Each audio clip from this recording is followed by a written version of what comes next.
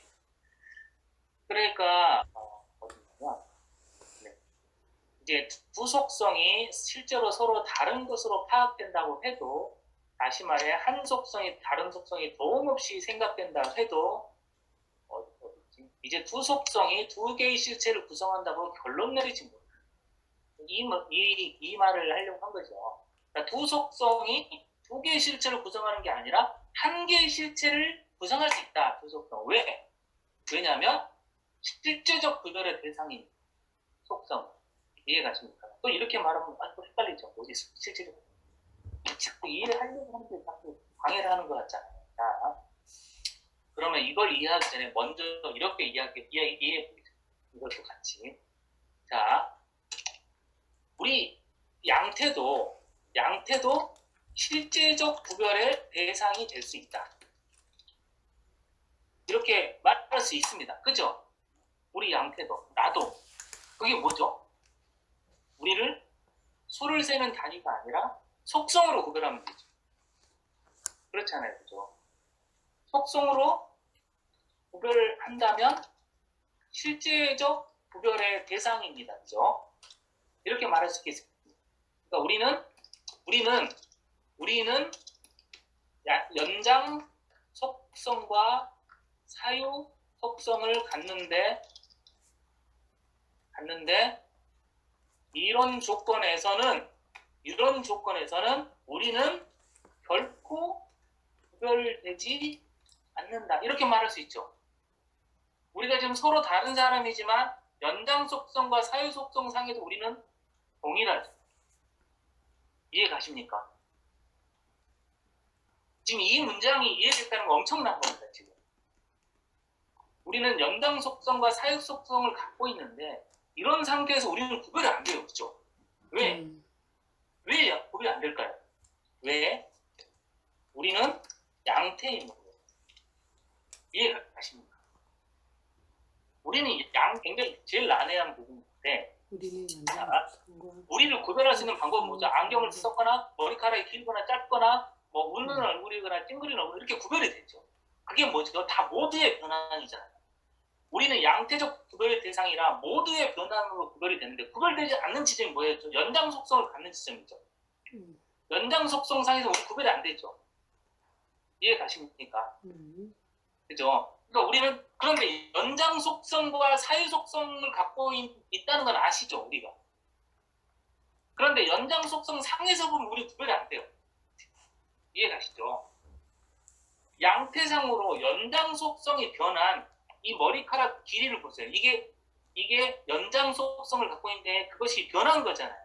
이 중에 머리가 기신 분도 있고 저처럼 짧은 분도 있고 이렇잖아요.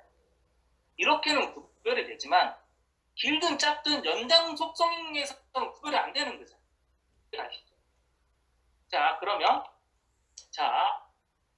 그러면 우리는 어디에서 구별이 안 되냐면 에서는 구별이 안 된다. 이렇게 말할 수 있죠. 질문해도 돼요? 네? 네네. 질문해도 돼요? 네네.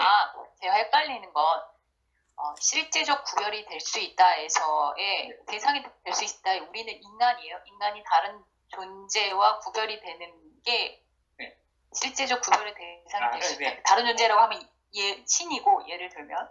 그리고 그 밑에 우리는 결코 구별되지 않는다에서는 우리 인간 내에서 구별이, 그렇죠. 그런 의미인가요? 이해를 잘하셨습니다. 그렇습니다. 그러니까 우리도 구별할 수 있는 지점이 있는데, 그러니까 속성상으로는 다른 걸 갖고 있죠. 그죠? 연장과 사이로 우리가 이루어져 있잖아요. 그런데 우리하고 여러분하고 저하고 여러분하고 구별한다면 속성상에 있으면 구별도 안 되죠. 이것도 이해 가셨고 저것도 이해 가셨죠. 그러면 된 거예요. 잘 제대로 이해하고 계신 거죠. 그러니까 우리를 서로 구별하려면 속성상에서 구별하면 안 되죠. 머리카락 길이로 구별하면 되겠습니다. 그런데 구별이 안 되는데, 우리는 속성에서 구별이 안 되는데, 그렇다면 속성상에서 구별이 되는 것이 있다. 그것이 뭐죠? 실체죠. 실체가 실제적 구별의 대상이잖아요. 왜냐면 실체의 본질을 구성하는 것이 속성이고, 속성이 다르면 실체도 다르다. 우리가 이렇게까지 이야기를 했었잖아요. 그죠? 속성이 다르니까 실체가 다르다. 속성이 다르면 실체가 다르다. 이렇게 이야기를 하고 있는 중이에요, 지금. 그죠? 그런데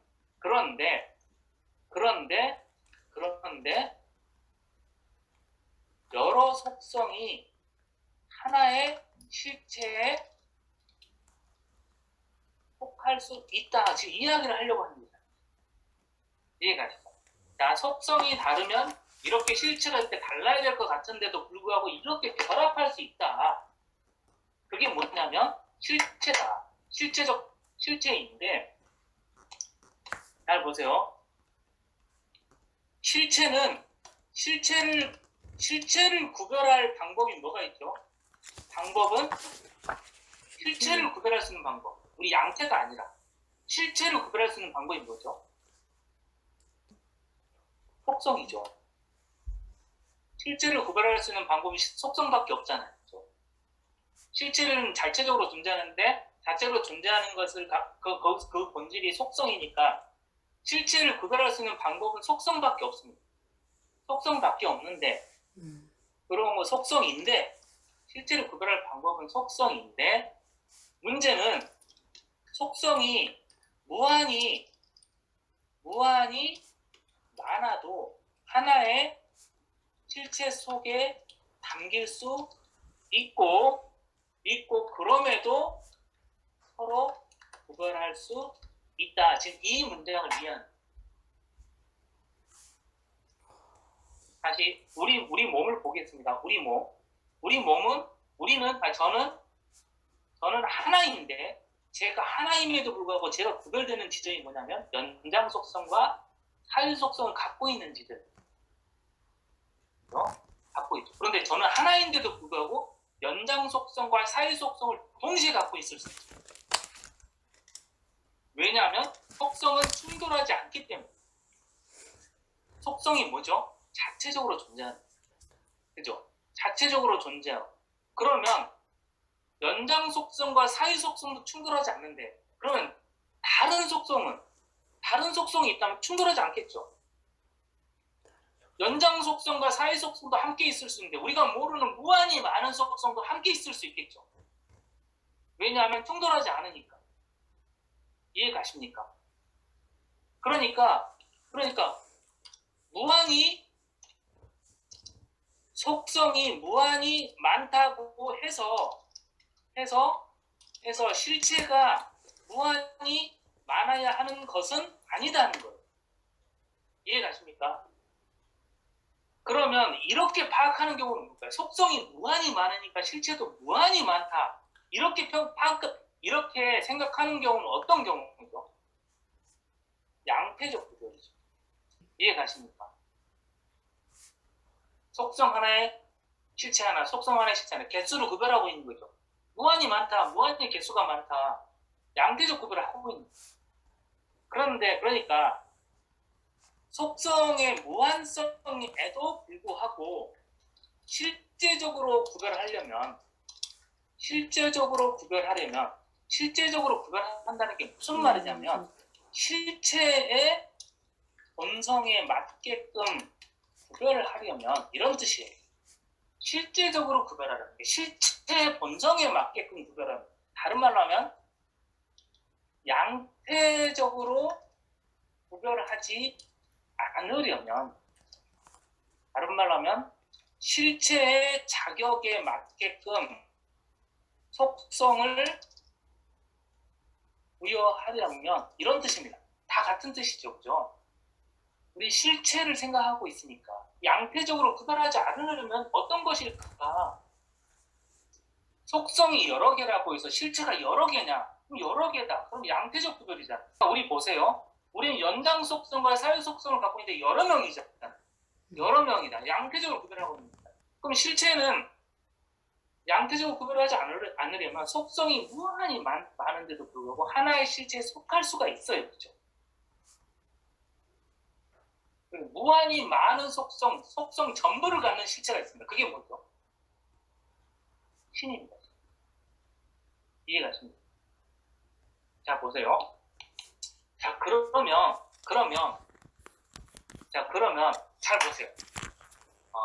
여러분들 혹시 예전에 그 프레데터라는 영화를 보셨는지 모르겠는데 그 괴물이 어떻게 세상을 구별했냐면 적외선으로 구별을 했어요. 적외선을 쏘자 열이 있는 것과 없는 것을 감지한다.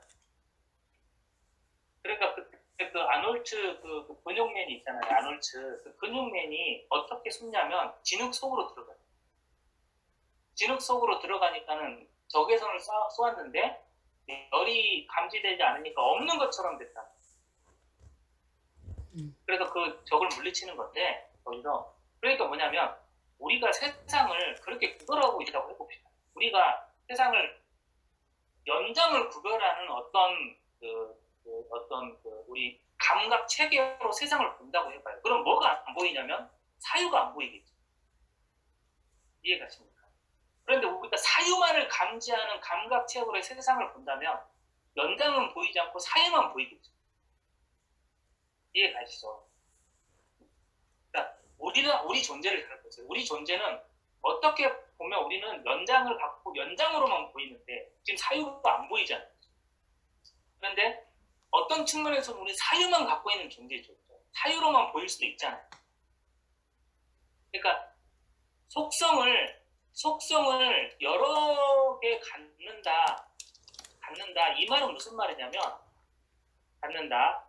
그러니까 그럼에도 하나의 실체다. 이 말은 무슨 말이냐면 이 말은 속성을 여러 개 갖는데 그럼에도 하나의 실체다. 이건 우리를 생각합니다. 우리는 어떤 측면에서 보면 연장이고 어떤 측면에서 보면 사유잖아요. 우리가 언어를 막 구사하고 있을 때 언어를 말을 하고 있을 때 이건 신체의 어떤 음성 기관의 작동이니까 연장의 측면도 있지만 사실은 사유를 표현하고 있는 거죠. 그렇죠? 말을 하고 있을 때 사유를 표현하고 있는 거죠. 사유. 네. 예를 들어서 생각해볼까요? 예를 들어서 공산주의가 있다. 여러분들 공산주의를 본 적 있습니까? 공산주의를 어디서 주머니에 넣어본 적은 없잖아요. 공산주의는 좀 너무 독점적입니다. 공산주의를 하지 말고 민주주의라고 해보죠. 민주주의가 있는데 여러분들 민주주의를 주머니에 넣었거나 어디에 주워본 적은 없잖아요. 잃어버리거나 이런 적은 없죠. 시를 보면 민주주의를 잃어버린 것처럼 표현도 하잖아요. 근데 그 시를 잘 보면 저만 좀 보여드릴게요.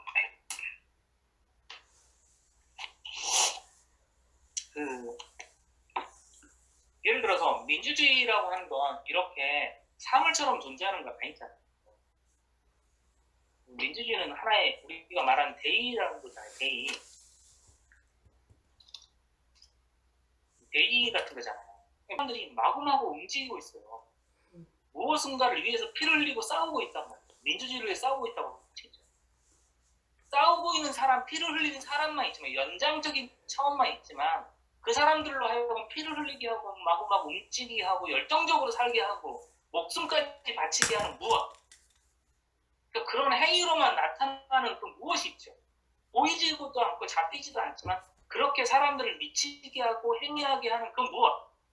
그렇게 결과로서밖에 드러나지 않는 효과로서만 드러나는 그 무엇이 없다고 할 수 없잖아요. 이해가십니까? 그죠? 그 무엇이 관념적인 건데. 그래서 관념적인 게 없다고 말할 수 없죠. 이해가십니까? 그러니까 그렇게 존재하는 무엇. 그런 게 이제 우리가 이야기하는 사유적인 거잖아요. 사유와 관계된 거죠. 없다고는 할 수 없지만 실체적으로 사물처럼 존재하지는 않는 것. 그러니까 다른 말로 하면 연장 속성과는 다른 방식으로 있는 것이죠. 있음의 방식이 다르죠. 이해가시죠? 그러니까 실체가 하나다. 하나다. 하지만 여러 속성은 서로 있음의 방식이 다른 서로 다른 있음의 방식으로 실체 안에 존재한다. 이렇게 말할 수 있겠죠. 이게 이해 가시죠? 그러니까 여러 속성은 서로 다른 존재 방식으로 실체 안에 있는 거죠. 그러니까 저라는 몸 하나에 연장 속성과 사유 속성이 아무런 충돌 없이 있을 수 있듯이. 그런데 우리가 모르는 속성이 또 무한히 있겠죠. 그런 속성이 무한히 하나의 실제에 결합할 수 있죠. 충돌하지 않고. 왜냐하면 속성은 실제적 구별의 대상이에요. 그리고 여기서 진도를 조금 더 뺀다면 이렇게 할 수 있겠어요. 그러니까 속성 하나의 실체 하나, 속성 하나의 실체 하나, 아니면 이 실체는 속성 3개, 이 실체는 속성 100개, 이렇게 구별할 필요 없다는 거예요. 그죠? 그렇게 구별할 필요 없고, 속성들은 무조건 하나로 다 결합해 있다. 이해 가십니까? 왜 그럴 수 있냐면 속성들은 이렇게 충돌하지 않기 때문에. 속성들은 무한히 함께 있어도 충돌하지 않는다. 이해 가시죠? 그래서 우리가 다시 앞으로 쭉 돌아가 보면 정의에서 우리가 그 앞에서 실체 정의하고 속성 정의하고 이렇게 했잖아요. 그리고 신을 무한한 본질을 표현하는 무한한 속성으로 이제 실체, 우리가 이렇게 말할 수 있었던 건 여기서 나옵니다. 무한한 속성이 하나의 실체 안에 들어갈 수 있는 거예요. 그런데 여기를 다시 표현해 보면 이렇습니다. 자, 보세요. 그러면 무한한 속성으로 이루어진 실체가 있고 2개의 속성으로 이루어진 실체도 있고 10,000개의 속성으로 이루어진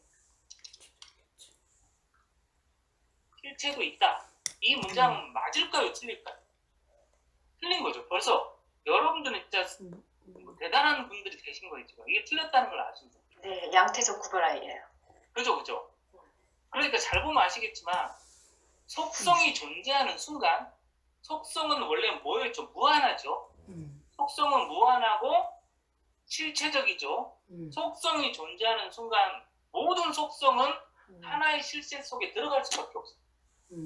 이해 가십니까? 속성이 있는데 그 속성이 이 실체 5개 담기고 이 실체 100개 담기고 이 실체 신체로 무한히 담기고 이럴 수가 없어요. 이건 뭐죠 벌써? 양태적으로 구별하고 있는 거예요. 이해 가시죠? 속성이 존재하는 순간 그 속성을 이미 하나의 실체 속에 무한히 담겨야 해요. 그런데 제 말 속에 틀린 말이 하나 있어요. 무한한 속성은 하나의 실체 속에 담겨야 한다. 이 말이 틀렸어요. 뭐가 틀렸을까요? 하나의. 그렇죠. 하나라고 말하는 순간 이미 순간 양태적으로 양태. 보더라고요. 누구십니까? 지금 이렇게 훌륭한 대단하십니다. 제가 못 봤어요. 손을 들어주세요. 지금 말씀하신 기억해둬야겠어요. 이해 가셨죠? 하나라고 말할 수가 없어요. 그러면 무한한 속성을 무한히 갖고 있는 그 실체를 우리가 뭐라고 부르죠? 신이라고 부르죠. 그러니까 신은 하나다라고 말할 수가 없어요. 왜냐하면 신은 하나다라고 말하면 수를 센 것이에요. 나중에 가면 나오는데 그래서 스피노자는 신을 뭐라고 부르냐면 신은 유일하다고. 유일하다. 신은 유일하다고 말. 이건 이해 가십니까? 왜 이렇게 표현할 수밖에 없었는지. 지금 이제 여기에 써놓은 문장들이 다 이해 가시는 거죠. 여러분들이 진짜 대단하신 거예요, 지금. 놀랍습니다. 한 3번 만에 이런 걸 다 이해하시다니, 진짜. 대단하시죠. 정리. 자, 이 문장도 이제 우리가 그것과 관련해서 이해할 수가 있게 됩니다. 사물이 더 많은 실제성을 가지면 더 많은 속성이 속한다. 이건 사실은 신을 말하려고 했던 거죠. 그죠?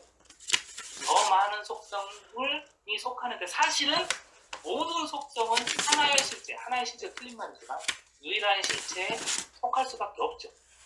속성이 존재하는 순간 모조리 속해야 됩니다.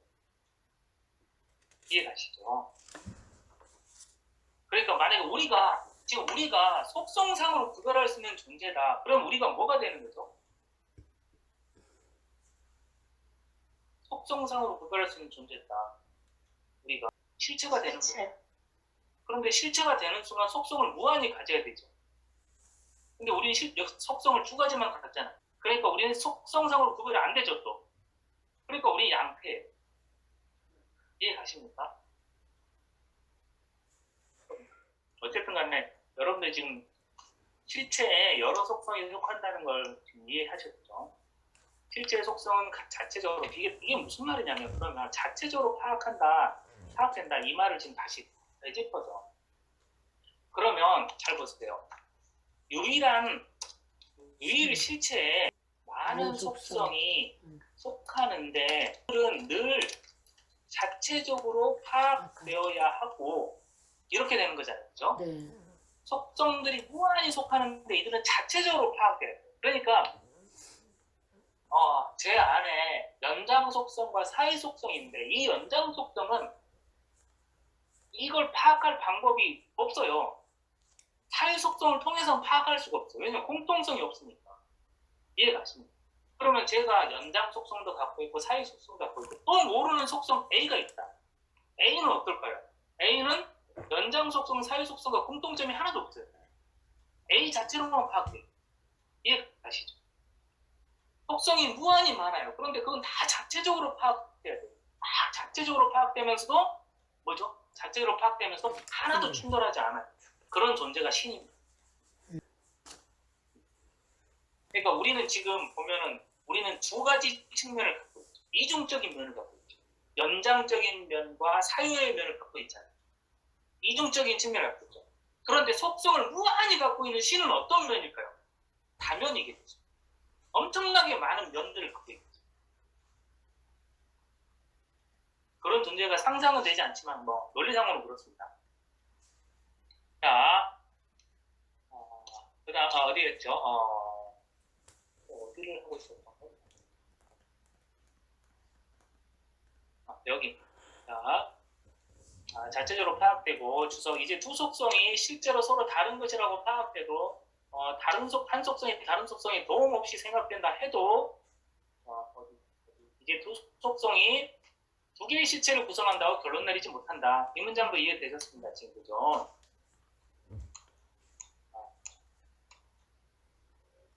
어디로 넘어가야 이쪽으로 넘어가야겠다네요. 왜냐하면 각 속성이 자체적으로 파악된다는 것이 실체의 본성이니까 실체가 이건 제가 썼나? 아니다. 실체가 소유하는 모든 속성은 언제나 실체 안에 함께 있고 하나가 다른 것 안에로부터 산출될 수 없고 어디로 넘어가야 되는 거예요? 그러므로 여기 있다. 그러므로 하나의 실체에 여러 속성을 기속시키는 것은 부당하다고 할 수가 없습니다. 그 다음에 오히려 각각의 존재가 어떤 속성 아래 생각되어야 되고 속성 아래 생각된다는 것은 실체죠. 실체 아니겠습니까? 그죠? 속성 아래 생각됩니다. 더 많은 실제성과 이유를 가질수록 여기가 나온 문장이죠. 필연성과 영원성과 무한성을 표현한 더 많은 속성을 소유합니다. 그죠? 이해가십니까? 그러므로 절대적으로 무한한 존재자, 신이죠. 영원하고 무한한 어떤 본질을 표현하는 무한한 속성들로 이루어진 존재자라고 정의를 내릴 수밖에 없다는 거죠. 이게 당연히 도출되는 거죠. 그렇다면 서로 다른 실체를 어떻게 구별을 해야 하는지 묻는다면 자연 안에는 오직 하나의 실체만 존재한다는 거예요. 이해가십니까? 서로 다른 실체는 구별할 수가 없습니다. 왜냐하면 실체를 구별할 방법은 뭐죠? 빨리빨리 응용을 해보죠. 실체를 구별하는 방법? 뭐죠? 속성이죠. 근데 속성이 각각 실체에 분산되어 있는 게 아니라 속성은 존재하는 순간 이미 하나의 실체 속에 들어가죠. 실체가 하나밖에 없어요. 그러니까 구별할 방법이 없죠. 그리고 자연 안에는 오직 하나의 실체만 존재하죠. 그죠? 그 실체는 그래서 절대적으로 무한하죠. 절대적으로 무한하다는 말이 뭔 말이죠? 위에 나온 문장으로 표현하면 무한한 속성을 갖는 거. 존재를 표현하는 무한한 속성. 속성으로 이루어져 있다 이런 뜻이죠. 지금 속성 자체가 무한한데 이게 무한이 모여야 되는 거죠. 그래서 그럼 실체는 절대적으로 무한하니까 서로 다른 실체를 어떻게 구별해야 할까요? 그러면 이 스피노자 체계에서 이 문장은 잘못된 것이죠. 양태적 구별한다. 그렇죠, 그렇죠. 그래서 마지막 문장 이해되시죠? 그걸 구별할 방법을 찾는 것은 부질없는 짓이다.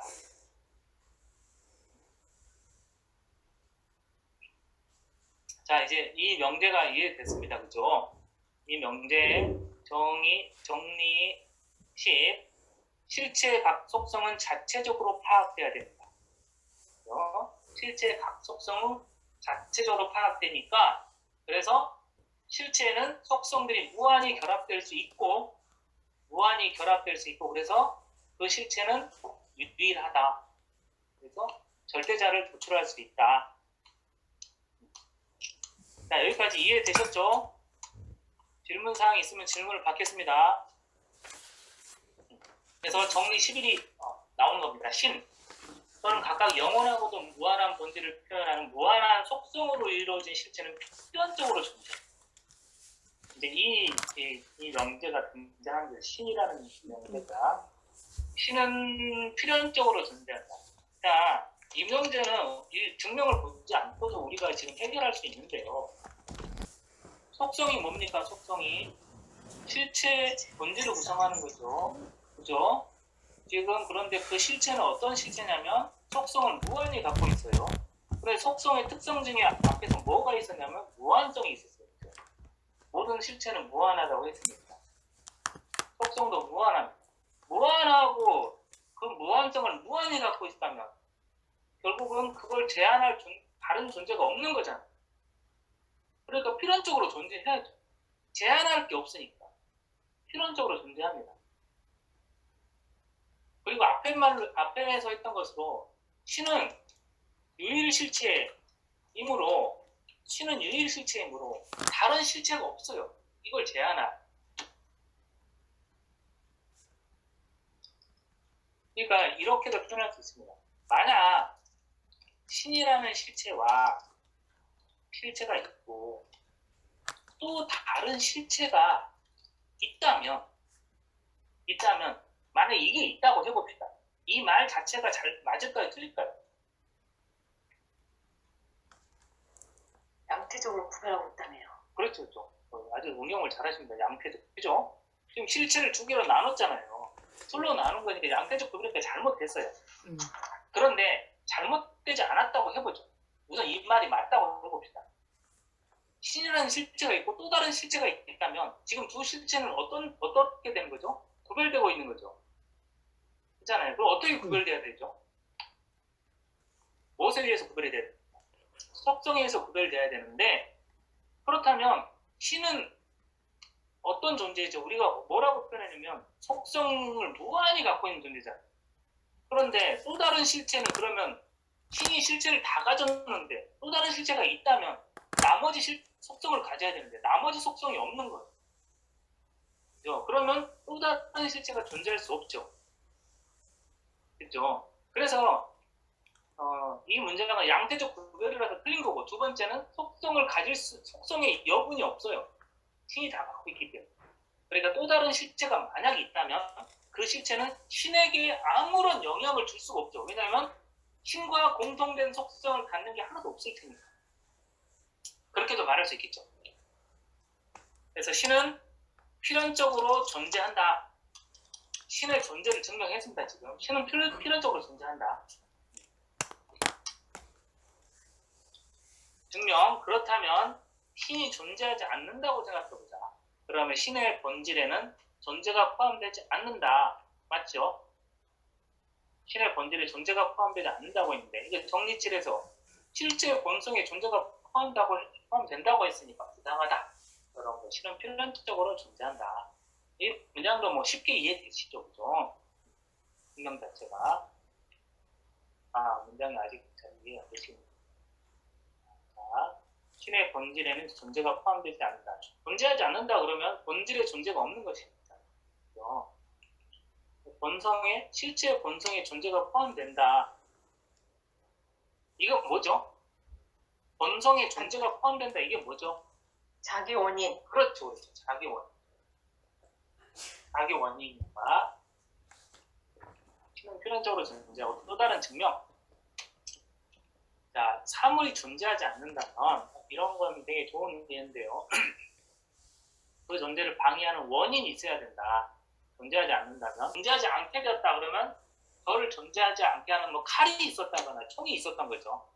그러면 방해하는 원인이 있었을 텐데 이 원인은 근거는 사물의 본성 안에 있거나 바깥에 있겠죠.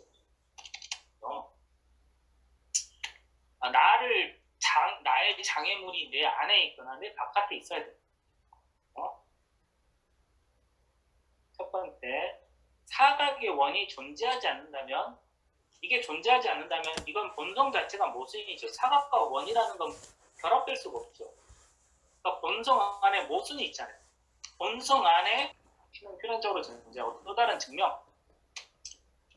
자, 사물이 존재하지 않는다면 이런 건 되게 좋은 예인데요. 그 존재를 방해하는 원인이 있어야 된다. 존재하지 않는다면 내가 존재하지 않게 되었다 그러면 저를 존재하지 않게 하는 뭐 칼이 있었다거나 총이 있었던 거죠. 그러면 방해하는 원인이 있었을 텐데 이 원인은 근거는 사물의 본성 안에 있거나 바깥에 있겠죠.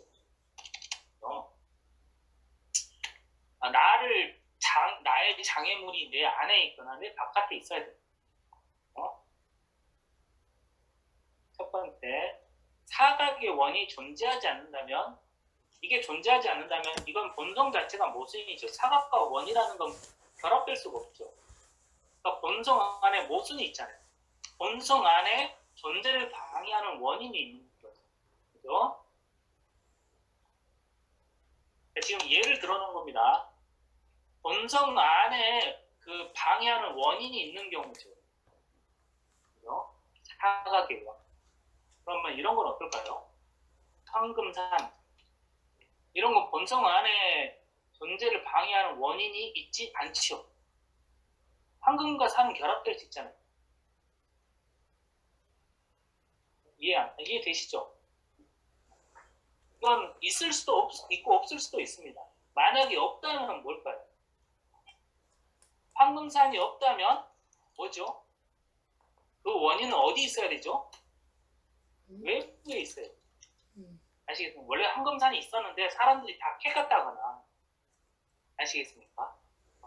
황금산이 되기에는 너무 금이 작아서 산 정도는 안 됐다거나 아니면 있었는데 흙과 나무에 덮여서 안 보였다거나 이럴 수가 있잖아요. 외부의 원인이 있잖아요. 예를 들어서 유니콘이다. 그럼 이건 있을까요? 없을까요?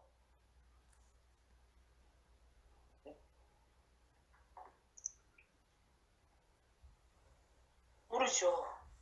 이건 그러니까 내부에 지금 그 장애의 원인이 있을까요? 없을까요? 말과 머리의 뿔. 이건 내부의 장애의 요인이 있지 않죠. 내부적으로 모순은 아니잖아요. 모순 자체는 아니죠. 이해가십니까?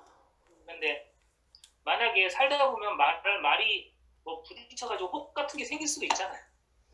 안 그러겠습니까? 혹같이 생긴 기형적인 말이 태어날 수도 있잖아요. 그러니까 내부적 모순이 아닙니다.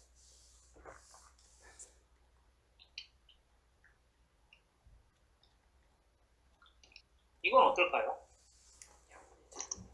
이건 내부적으로 모순되죠. 왜냐하면 인간은 양태인데 양태는 유한성을 갖고 있는 게 특징인데 이 자체로 모순이잖아요. 그러니까 이건 불가능하죠, 자체적으로. 그런 이야기를 지금 하고 있는 겁니다. 자, 그러면 실체의 존재 이유는 그 본성에 있어야 되죠. 왜냐하면 실체의 본성은 존재를 포함하기 때문에. 다른 말로 하면 자기 원인. 그리고 실체는 무한하다고 필연적으로 존재해야 돼요. 그러나 실체를 제외하고 본성 자체에 모순이 없어도 사물들이 반드시 존재하는 것은 아니다. 그렇죠? 실체를 제외하고 본성 자체에 모순이 없어요. 좀 전에 뭐가 있었죠? 황금산이 있었습니다. 황금산. 황금산은 본성에 모순은 없어요.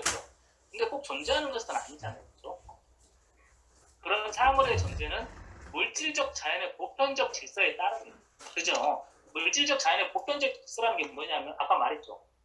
황금이 되기에는 황금의 양이 산이 되기에는 양이 부족했다거나, 그죠? 황금은 있는데 저 지하에 박혀 있다거나 이러면 산이 될 수가 없잖아요.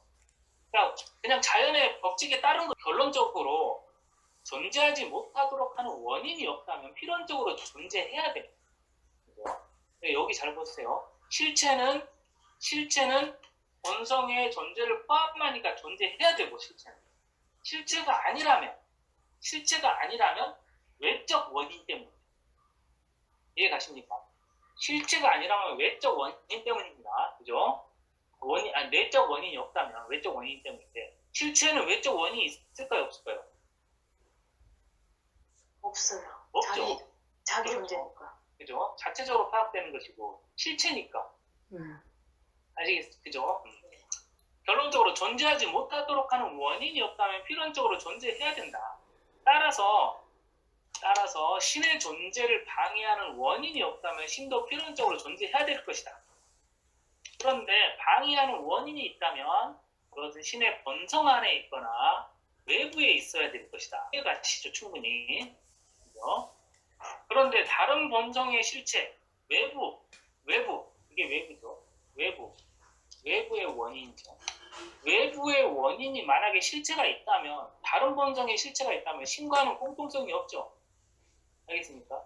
서로 실체인데 신도 실체고 이 다른 실체도 실체인데 본성이 다르다는 건 속성이 다른 것이고 공통성이 없어요. 공통성이 없으면 영향을 미칠 수가 없잖아요. 그죠? 여기 이해 가셨죠? 여기까지. 따라서 신성한 존재를 배제하는 근거나 원인이 신성한 운동 외부에 있을 수가 없어요. 그러니까 만약에 다른 실체가 있다면 다른 실체가 있어도 그 실체는 신이라는 실체와 본성을 공유하지 않기 때문에 영향을 미칠 수가 없다. 이런 뜻이죠, 지금. 이해 가시죠?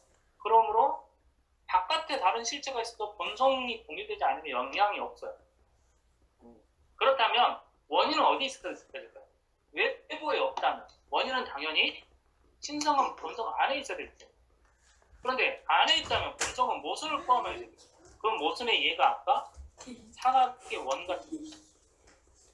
다시 말하면 신은 존재하지 않음. 이거 자체가 이미 모순이라는 거예요. 알겠습니까? 왜냐하면 절대적으로 무한하다고 했는데 벌써 이미 무한하다고 했는데 존재하지 않는다라는 것은 무한하죠. 이건 무슨 말이냐면 무한은 유한이다 이런 말하고 똑같은 거잖아요. 모순이 있죠. 유한은 유한이 될 수가 없잖아요. 그러니까 신 안에도 신 바깥에도 신의 존재를 배제하는 원인은 없다. 신은 필연적으로 존재한다. 이렇게 이야기할 수 있겠습니다. 자, 그러면 이야기를 해보죠. 인간은 응용을 해보죠. 인간은 존재를 배제하는 원인이 안에 내부에 있거나 외부에 있다. 자, 내부에 있다면 어떻게 될까요? 실체가 되겠죠. 아니 지금 응용을 하는 거예요. 인간은 실체가 되겠죠. 본성을 배제하는 원인이 내부에 있으면 실체가 아닙니다. 왜냐하면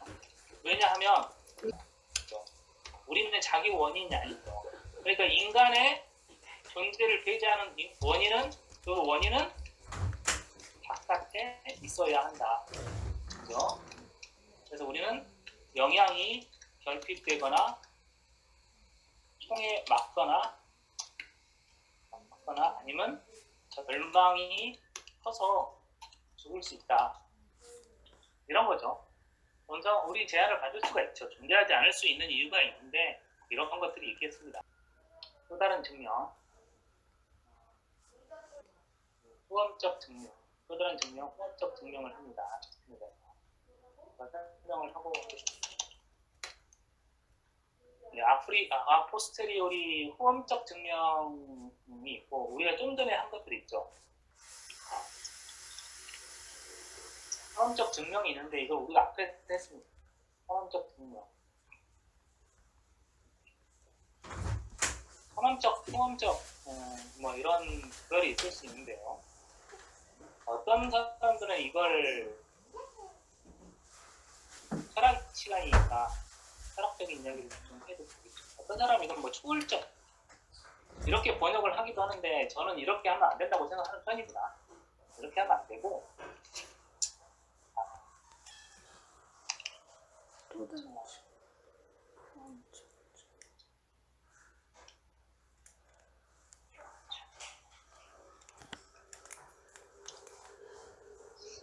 초월적으로는 이렇게 씁니다. 이렇게 쓰는 게 있고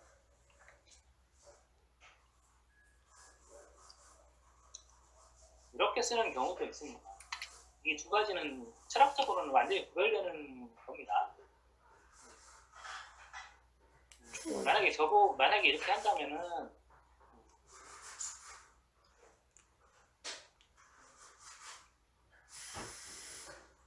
지금 아프리오리, 아포스테리오리 이렇게 구별되는 게 있고 트랜센덴트, 트랜센덴탈 이렇게 구별되는 것도 있고 이렇게 있는데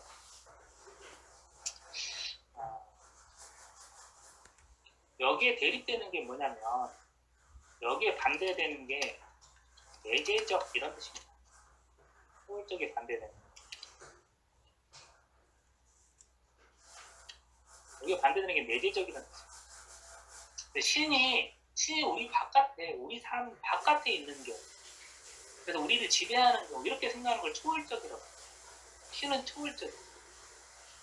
우리를 지배하는 저 군주가 우리 바깥에서 우리를 지배하는 거 초월적이에요. 초월적 권력을 행사해요. 이렇게 표현해요. 초월적. 아시겠죠? 그런 걸 초월적이라고 그러고 그렇지 않고 신이 우리 안에 들어와 있는 경우는 내재적이라고 합니다. 그리고 이 내재적이란 말은 우리가 쉽게 쓰는 말이에요. 예를 들어서 서정주 시에 대한 내재적 비판 뭐 이렇게 쓸 때 혹은 반대말로 하면 초월적 비판이 되겠죠. 초월적이란 말은 외재적 비판이 되겠죠. 이게 무슨 말이냐면 여러분들 서정주 아시잖아요. 친일을 했다고 하는 그러니까 서정주 시는 읽을 게 없어. 왜냐면 친일했잖아.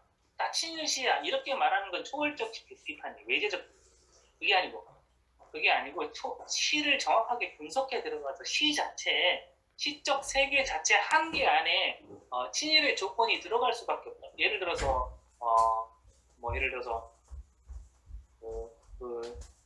자기 민족의 어떤 그 가능성에 대한 쉽게 어떤 절망을 한다거나 시적으로 봐서 이런 어떤 내재적인 어떤 막 분석을 통해서 서정주 씨는 친일로 갈 수밖에 없었구나. 이렇게 하는 건 내재적 비판이에요. 그러니까 외재적 비판이 쉽죠. 내재적 비판은 아주 어렵습니다. 시를 정밀하게 분석해 들어가야 됩니다. 그러니까 우리가 해야 될 일은 내재적 비판이죠. 그럼 모든 것에 대해서 내재적으로 접근해 들어가야 될 게 필요한데 지금 선험적, 후험적은 이런 차원은 아니고 후험적은 무슨 말이냐면 다른 말로 하면 경험적이라는 뜻이에요. 선험적은 경험 이전이라는 뜻입니다. 먼저 선험적인 것부터 먼저 설명을 해보겠습니다. 칸트에 따르면 필연성은 이건 선험적인 범주라고 합니다. 이게 무슨 말이냐면 여러분들 필연성을 경험할 수가 없습니다. 여러분들 필연성을 경험해 본 적이 있으세요? 필연적인 것을 경험해 본 적이 있어요? 어떤 사건을 경험할 수 있어요? 내가 당신을 만난 건 필연적이야. 이렇게 말할 수는 있어도 필연성을 경험할 수 이해가십니까? 이건 우리한테 있는 선언적인 본주예요. 우리가 어떤 대상을 판단할 때 여러분 가능성을 경험해 본 적 있습니까? 가능성. 야, 저건 정말 가능한 일이었는데 라고 말을 할 수 있어도 가능성을 경험하지는 않잖아요. 가능성이나 필연성, 가능성, 필연성 이런 건 어떤 사건을 판단할 때 쓰는 우리의 선언적 본주예요. 이해 가시죠? 그러니까 선언적인 범주이고 우리는 그러니까 우리한테 가능성과 필연성이 없으면 우리는 사건을 판단할 수가 없어요. 그러니까 예를 들어서 신은 필연적으로 존재해? 아니야, 존재할 가능성이 있어. 이 두 개는 다르죠. 이렇게 말할 수 있는 것은 필연성과 가능성은 선언적인 범주예요. 우리가 좀 전에 증명을 어떻게 썼냐면 신은 영원하고도 무한한 본질을 표현하는 필연적 존재, 필연적 존재를 이렇게 했었죠. 이 필연성을 지금 증명한 것이었어요. 여기서 경험적으로 증명한 게 아니에요. 이때는 이해 가십니까? 이때는 논리적으로만 증명을 했죠. 경험을 하는 적이 없잖아요. 그죠? 그게 선언적인 것이고 후험적인 것은 경험적인 것이죠. 우리의 경험 사항을 가지고 증명해 나가요. 좀 전에는 선언적 증명을 했고 좀 전에 지금 이제 후험적 증명. 너희들이 잘 이해를 못할 것 같으니까 내가 후험적 증명 한번 해보겠어. 이런 뜻이겠어. 거죠. 존재할 수 없는 것은 무능력이고 존재할 수 있는 것은 능력이다. 이거 스피노자의 당연하게 쓰는 말이에요. 공리처럼 쓰는 말이에요. 존재할 수 없는 것은 무능력, 존재할 수 있는 능력. 이해 못할 말은 아니잖아요. 그죠? 그러니까 존재하지 못하는 것은 우리가 예를 들어 생각해보세요. 내가 바다에 가서 막 이렇게 빠져서 죽었다고 해보죠. 내가 존재할 수 없게 됐으면 내가 무능력한 거잖아. 안 그렇습니까? 내가 전쟁터에서 총알을 마구마구 피하다가 못 피해서 죽었다. 무능력한 거잖아. 그러니까 존재할 수 있으면 능력, 존재할 수 없는 것은 무능력. 그러므로 필연적으로 존재하는 것이 만약에 필연적으로 존재하는 것이 유한한 존재다. 유한한 존재. 이게 뭐죠? 양태죠. 만약에 필연적으로 존재하는 것이 양태라면 그것은 절대적으로 무한한 존재들보다 더 유능한 거죠. 그죠? 왜냐? 존재는 능력이니까. 좀 전에 이야기된. 그래 필연적으로 무한한 존재자보다 더 유능한 것이잖아. 더 능력이 있으면 돼. 만약에 존재하는 게 양태뿐이라면 필연적으로 존재하는 게 양태뿐이라면 무한한 존재자보다 양태가 더 능력이 있는 것이다. 그러나 부당하잖아요. 무한한 게 유한한 것보다 무능력하다? 이게 부당하죠. 그러므로 유한한 우리가 존재하죠. 이게 뭐죠? 이게 바로 후험적 증명입니다. 우리가 경험적으로 존재하잖아요. 내가 존재하고 있지 않습니까?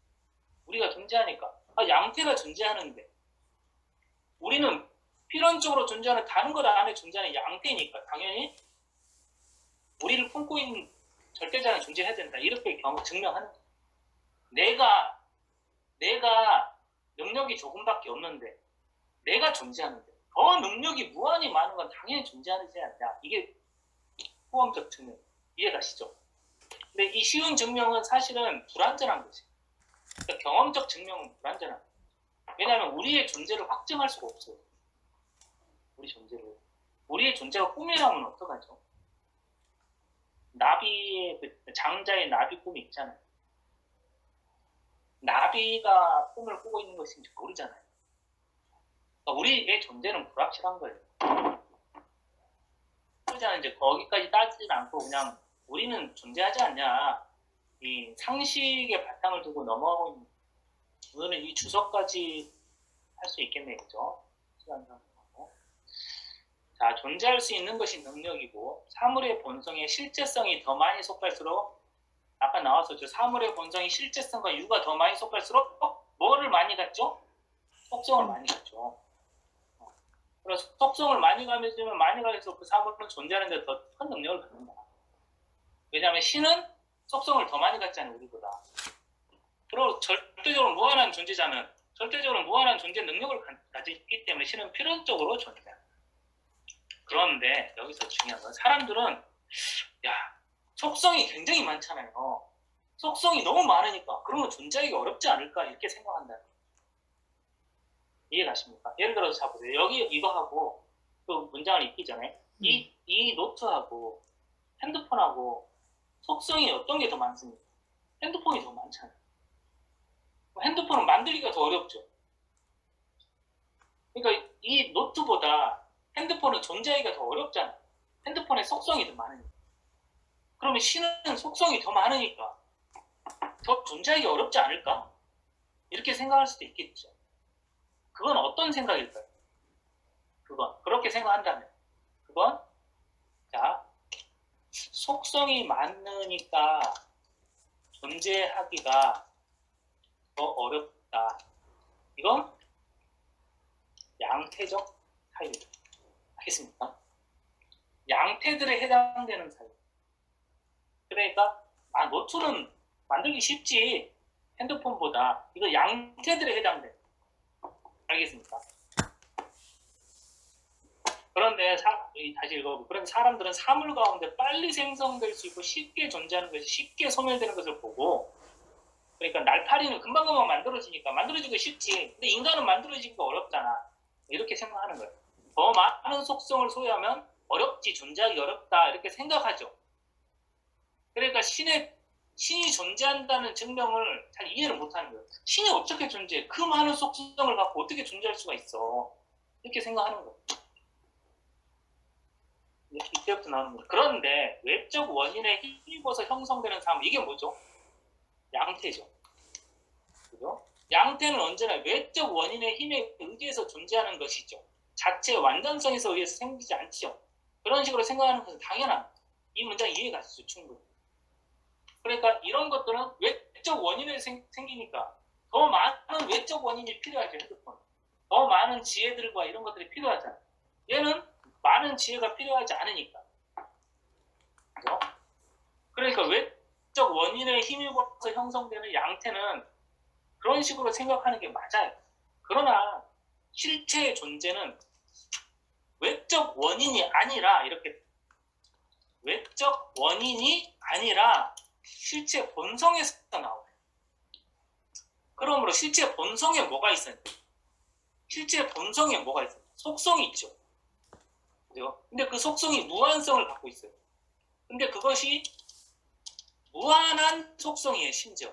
그러면 본성에서 나와야 되니까 당연히 존재를 정립해야 되죠. 본성은 존재를 배제하지 않고 정립하니까 외적 원인에 힘입어 형성되는 사물과 달리 절대적 완전성을 가지고 존재한다. 이렇게 이해할 수 있겠습니다. 이해되시죠? 오늘은 여기까지만 합니다.